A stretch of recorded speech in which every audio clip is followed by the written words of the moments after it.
Fact number 1, falcon supernova iPhone 6 pink diamond पूरी दुनिया का सबसे महंगा फोन है और इसकी कीमत है लगभग 360 करोड़। फैक्ट नंबर 2, दुनिया का सबसे पहला तैरने वाला हॉट टब बोट लंदन में है, जिसके अंदर पानी होगा एंड ऑफ कोर्स वो गर्म होगा। आराम से 7 लोग एक बार में बैठ सकते हैं और भाई मस्त चिल्ड होकर 90 मिनट तक राइड का मजा ले सकते हैं। फैक्ट नंबर 3, जो कॉकरोच होता है ना, उसे ठंड के मुकाबले ना गर्मी ज्यादा अच्छा लगता है। तो अगर आपके रूम में कोई कॉकरोच है और रूम का टेम्परेचर 25 डिग्री सेल्सियस से कम हो जाता है, तो उस समय कॉकरोच आपके रूम से बाहर निकलेगा और भाई कोई गर्म जगह ढूंढेगा। तो अगर इस दौरान अगर कोई कॉकरोच से आपका आमना सामना होता है तो सतर्क रहिए, सावधान रहिए, क्योंकि हमला आपके ऊपर कभी भी हो। दोस्तों एक बार ना दो दोस्त काफी समय के बाद मिलते हैं, जिनमें से एक वकील और दूसरा इंजीनियर होता है। तो वकील इंजीनियर से कहता है कि चल यार एक गेम खेलते हैं, लेकिन वह इंजीनियर काम की वजह से मना कर देता है। तो फिर वह वकील कहता है कि बड़ा ही इंटरेस्टिंग गेम है, अगर मैं जवाब नहीं दे पाया तो मैं तुझे $10 दूंगा, अगर तू जवाब नहीं दे पाया तो तू मुझे $10 देगा। लेकिन वह इंजीनियर फिर भी मना कर देता है। तो उसके बाद वकील लालच देते हुए कहता है कि अगर मैं जवाब नहीं दे पाया तो मैं तुझे $1000 दूंगा। फिर इंजीनियर मान जाता है। वकील उससे पूछता है कि अमेरिका की राजधानी क्या है, तो वह इंजीनियर चुपचाप $10 निकालकर वकील को दे देता है। तो वह वकील काफी खुश हो जाता है। उसके बाद इंजीनियर वकील से पूछता है कि वह क्या है जो अपने पैरों से आसमान में उड़ता है। तो वह वकील काफी सोचता है और इंटरनेट पर भी चेक करता है, लेकिन उसे कहीं भी जवाब नहीं मिलता और वह $1000 निकालकर इंजीनियर को दे देता है। फिर इंजीनियर से पूछता है कि आखिर इसका जवाब है क्या। तो वह इंजीनियर फिर से $10 निकालकर वकील को दे देता है। ह्यूमनॉइड रोबोट नहीं सुने हो भाई, ऐसा हो ही नहीं सकता। और अब इस रेस में टेस्ला घुस चुका है अपने टेस्ला बॉट के साथ, जो कि कुछ इस तरह दिखता है ह्यूमन टाइप का और फेस में स्क्रीन लगा हुआ है। फिलहाल तो ह्यूमनॉइड रोबोट में बोस्टन डायनामिक्स का एटलस मेरे को ज्यादा अच्छा लगता है, क्योंकि भाई ये दौड़ सकता है, कूद सकता है, खुद को बैलेंस रखता है। और रिसेंट जो वीडियो आया है ना इसका, उसमें भाई इसने 2 बार बैकलिफ्ट मारा है। जहाँ तक टेस्ला बॉट की बात करें तो वो 70 kg तक उठा सकता है, डेडलिफ्ट मार सकता है, 10 kg वेट उठाकर अप्रॉक्स 8 किलोमीटर तक घूम सकता है। और जब ये मार्केट में आएगा तो आप इसे ले सकते हो और अपना छोटा मोटा कुछ भी काम इससे करवा सकते हो। टेस्ला ने ये साफ बोला है कि इस रोबोट के मैकेनिकल पावर और फिजिकल पावर को इंसानों से ओवर पावर नहीं किया जाएगा, नहीं तो भाई पता चला। जी हाँ दोस्तों, ये रोबोट शांतिवादी है। मतलब कोई बच्चा अगर इसके साथ खेल रहा हो और ऐसे चुड़ुक मार दे तो कोई दिक्कत नहीं। दोस्तों क्या आपने कभी सोचा है कि बंदूक में यूज किए जाने वाला साइलेंसर कैसे काम करता है, कैसे एक साइलेंसर की मदद से बुलेट को फायर करते टाइम होने वाली आवाज गायब हो जाती है। दोस्तों पहले हम ये जान लेते हैं कि बुलेट को फायर करने पर इतने तेज साउंड क्यों जनरेट होता है। जब गन के ट्रिगर को प्रेस किया जाता है तो एक मैकेनिज्म के थ्रू बुलेट का गन पाउडर बर्न होता है, जिसकी वजह से लगभग 3000 PSI की हाई प्रेशर गैसेज जनरेट होती है, जो की बुलेट को आगे की तरफ पुश करती है। और जब ये बुलेट और हाई प्रेशर गैसेज गन की नली से निकलती है तो बहुत तेज साउंड जनरेट होता है। दोस्तों ये फिजिक्स का नियम है कि जब कोई गैस हाई प्रेशर एरिया से सडनली लो प्रेशर एरिया में आती है तो वो बहुत तेजी से एक्सपेंड करती हैं, जिसकी वजह से बहुत तेज साउंड प्रोड्यूस होता है। दोस्तों ये प्रेशर डिफरेंस जितना ज्यादा होगा, बुलेट फायर करने पर उतनी तेज साउंड जनरेट होगा। दोस्तों वहीं साइलेंसर का मेन काम इस प्रेशर डिफरेंस को कम करना होता है। दोस्तों साइलेंसर के अंदर बैफल्स होते हैं, जिनकी डिजाइनिंग इस प्रकार से की जाती है कि ये गैसें ज्यादा से ज्यादा देर तक साइलेंसर में रहें और धीरे धीरे एक्सपेंड होकर साइलेंसर से बाहर निकल जाएं। दोस्तों साइलेंसर की मदद से इन गैसेस का प्रेशर रिड्यूस होकर 60 PSI तक हो जाता है। यही मेन रीजन है कि जब गन में साइलेंसर लगाकर बुलेट को शूट किया जाता है तो बहुत कम साउंड जनरेट होता है।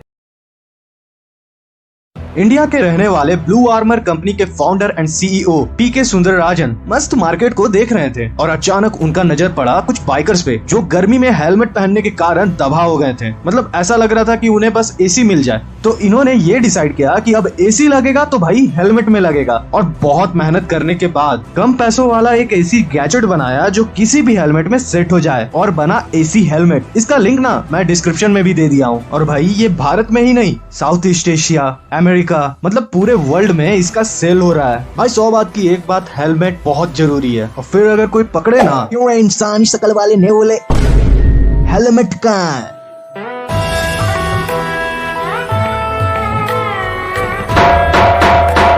दिवाली के टाइम पे पटाखे कौन नहीं जलाता, पर क्या हो यदि वो पटाखे हमारी हाथों में ही फट जाए तो? जानने के लिए वीडियो पूरा देखिएगा। तो जनाब सबसे पहले असली हड्डियां और जेलेटिन का सहारा लेकर के एक नकली हाथ बनाया गया। अब ये हाथ भले ही नकली हो, पर ये बिल्कुल ही एक इंसानी हाथ के बराबर मजबूत हैं। अब बारी आती है इनकी उंगलियों में पटाखे जलाने की। तो शुरुआत सबसे छोटे वाले पटाखे से की गई और इसके फटने से हाथ को कोई असर नहीं पड़ा। लेकिन जब बारी इससे बड़े पटाखे की आई तो इससे हाथ को काफी तगड़ा वाइब्रेशन लगा और उसे काफी ज्यादा नुकसान भी पहुंचाया। लेकिन अब बारी आती है इस पटाखे की, जो कि काफी ज्यादा बड़ा है, और जब इसे फोड़ा गया तो इसने हाथ को पूरी तरह से तोड़ दिया। और अगर ये इंसानी हाथ में होता तो भी उसका कुछ ऐसा ही हाल होता। तो भाई साहब, पटाखे को सावधानी से जलाएं, क्योंकि हीरोगिरी पटाखे जलाने में नहीं बल्कि किसी गरीब के घर में दिया जलाने में है। और हाँ, हैप्पी दिवाली।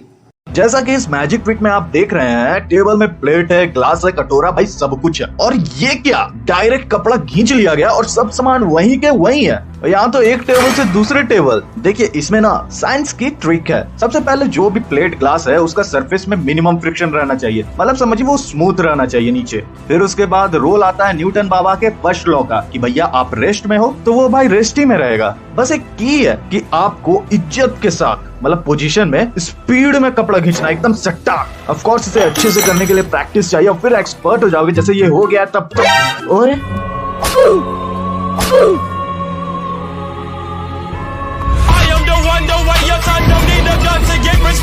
बीच समुद्र में आपके पास पीने का पानी नहीं, पर आपको प्यास लग जाए तो आप क्या करोगे? देखिए, आपके पास डिसॉल्टिंग किट्स होना बहुत जरूरी है। और अगर ये किट्स नहीं भी है तो आप सिंपल बोतल और अपने कपड़े के मदद से भी समुद्र के पानी को पीने लायक बना सकते हो। अगर आपकी किस्मत अच्छी है तो हो सकता है वहाँ बारिश हो जाए, तो आप उस पानी को कलेक्ट करके पीने के लिए रख सकते हो। समुद्र में ऐसी भी जगह है जहाँ बर्फ होती है, तो आप प्यास बुझाने के लिए उस बर्फ का यूज कर सकते हो।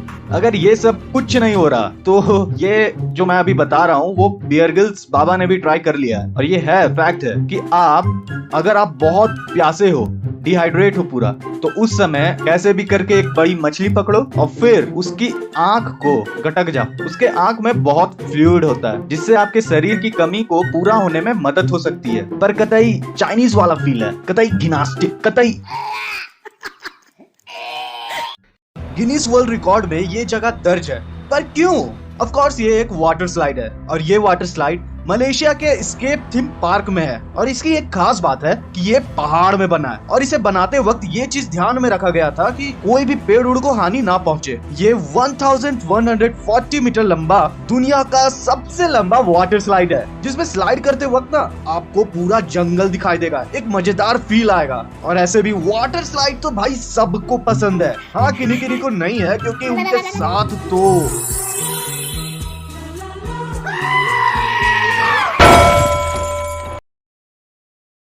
दोस्तों, आज हमारे देश में पिज्जा, बर्गर, न जाने क्या क्या खाने को मिल जाता है। पर इस दुनिया में एक ऐसा भी देश है जहाँ पर खाने के लिए अनाज भी नहीं मिल पाता।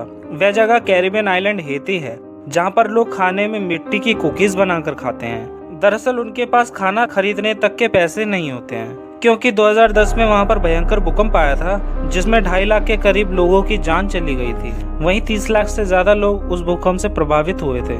वैसे वहाँ गरीबी पहले से है। ऐसा माना जाता है कि 2008 में वहाँ के लोग खाने की कीमतों में आए उछाल की वजह से पीली मिट्टी का इस्तेमाल करके कुकीज बनाकर खाने लगे। और दोस्तों, मैं आपकी जानकारी के लिए बता दूं कि उन लोगों की पाचन क्षमता बहुत अच्छी होती है, जिस कारण वे मिट्टी को पचा पाते हैं। और वीडियो कैसे लगी कमेंट करके जरूर बताओ। चैनल पर नहीं है तो सब्सक्राइब कर लो।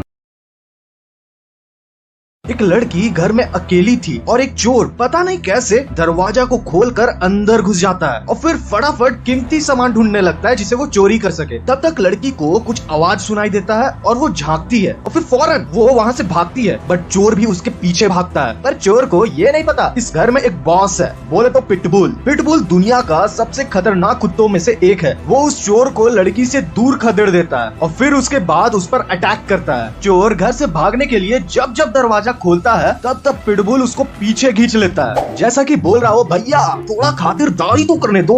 ऑफ कोर्स तब तक लड़की पुलिस को तो कॉल कर चुकी होगी, पर कुछ हो डॉग ने उसे बचा लिया। देखिए, डॉग को बस पालना नहीं होता है, उसके साथ बॉन्ड अच्छा करना होता है ताकि कभी कुछ प्रॉब्लम हो तो वो फील कर सके। अब बॉन्ड स्ट्रॉन्ग करने का ये मतलब नहीं है कि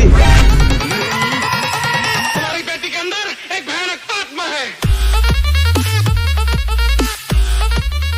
जब चांद अपने नॉर्मल आकार से बड़ा और नॉर्मल से ज्यादा चमकदार दिखता है तो उसे सुपरमून कहते हैं। वैज्ञानिकों के अनुसार इस दिन चांद का आकार नॉर्मल से 14% तक बढ़ जाता है और इसकी चमक पहले के मुकाबले 30% तक बढ़ जाती है और इस दिन चांद और धरती के बीच की दूरी भी सबसे कम होती है। दरअसल धरती से चांद की दूरी 3,84,400 किलोमीटर है और जब ये दोनों सूरज का चक्कर लगाते लगाते करीब आ जाते हैं तभी इनके बीच की दूरी 3,50,000 रह जाती है, जिसे वैज्ञानिकों द्वारा एपोजी कहा जाता है और इसी दिन सुपरमून दिखाई देता है। पहली बार सुपरमून अमेरिकी अंतरिक्ष एजेंसी नासा द्वारा 1779 में देखा गया था।